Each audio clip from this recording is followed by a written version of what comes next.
بسم اللہ الرحمن الرحیم۔ اردو اسلامک انفو کے تمام ناظرین کو السلام علیکم۔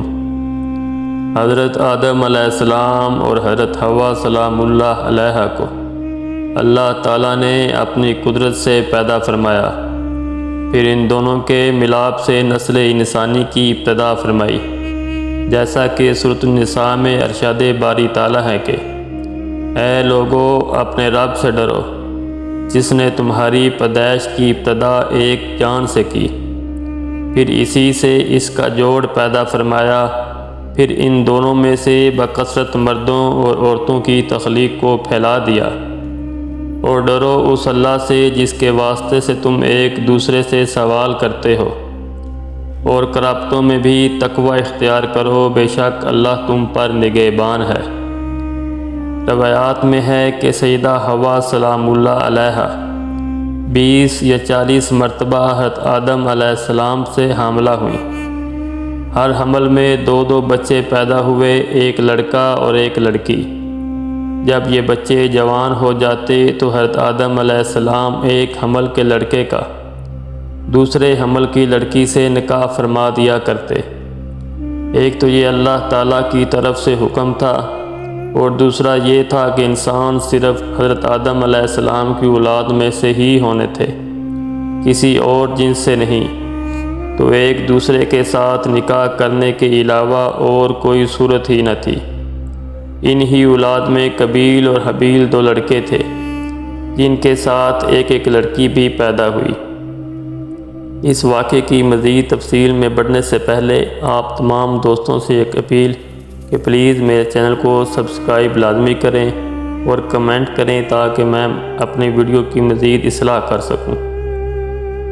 روایات میں ہے کہ قابیل کے ساتھ جو لڑکی پیدا ہوئی وہ بہت خوبصورت تھی اور اس کا نام اکلیمہ تھا، جبکہ حابیل کے ساتھ پیدا ہونے والی لڑکی لیوزا کم خوبصورت تھی۔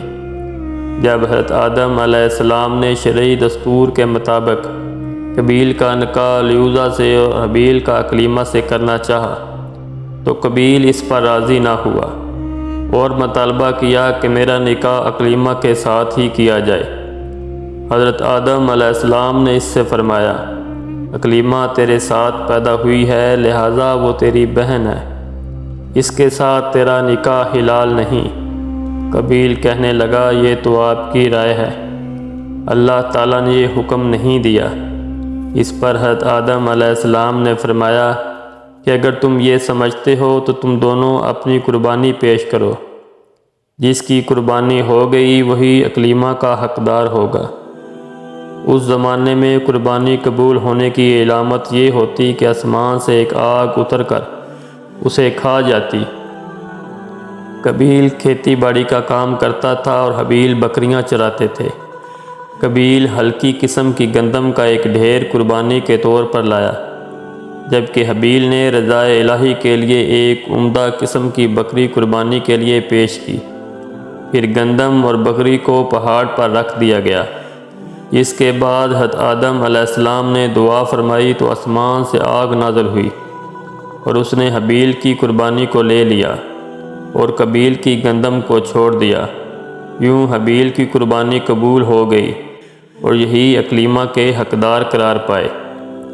حابیل کی قربانی قبول ہونے پر قابیل کے دل میں بغض و حسد پیدا ہوا، اور جب حضرت آدم علیہ السلام حج کے لیے مکہ مکرمہ تشریف لے گئے تو قابیل نے حابیل سے کہا، میں تجھے قتل کر دوں گا۔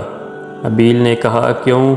قابیل نے کہا، اس لیے کہ تیری قربانی مقبول ہوئی اور میری قبول نہ ہوئی، اور اس طرح تو اکلیمہ کا مستحق ٹھہرا، لیکن اس میں میری ذلت ہے۔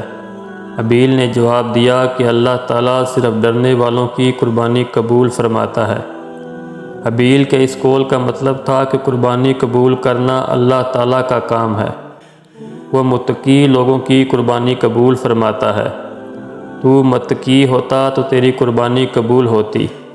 اب اگر تیری قربانی قبول نہیں ہوئی تو یہ خود تیرے افعال کا نتیجہ ہے، اس میں میرا کیا قصور ہے؟ اگر تو مجھے قتل کرنے کے لیے میری طرف ہاتھ بڑھائے گا تو میں تجھے قتل کرنے کے لیے ایسا نہیں کروں گا۔ کیونکہ میں نہیں چاہتا کہ میری طرف سے ابتدا ہو، حالانکہ میں تجھ سے زیادہ طاقتور ہوں۔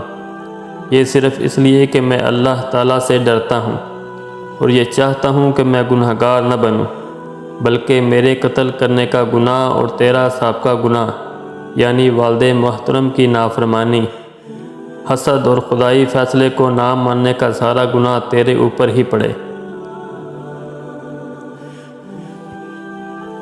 حابیل کی خوف خدا پر مشتمل اس تمام گفتگو کے بعد بھی قابیل اپنی شہوت کی تسکین کے لیے نفس امارہ کے شر کا شکار ہو کر اپنے بھائی کو قتل کرنے کے ارادے پر ڈٹا رہا، اور بالآخر قابیل نے حابیل کو کسی طریقے سے قتل کر دیا اور یوں دنیا و آخرت کا خسارہ اٹھایا۔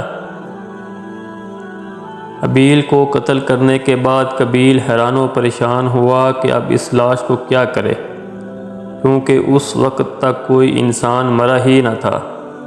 چنانچہ ایک وقت تک وہ لاش کو پشت پر لادے پھرتا رہا۔ پھر جب اسے لاش چھپانے کا کوئی طریقہ سمجھ نہ آیا تو اللہ تعالیٰ نے انسانوں کو تدفین کا طریقہ سکھانے کے لیے ایک کوہ بھیجا۔ ہوا یوں کہ دو کوے آپس میں لڑے، ان میں سے ایک نے دوسرے کو مار ڈالا۔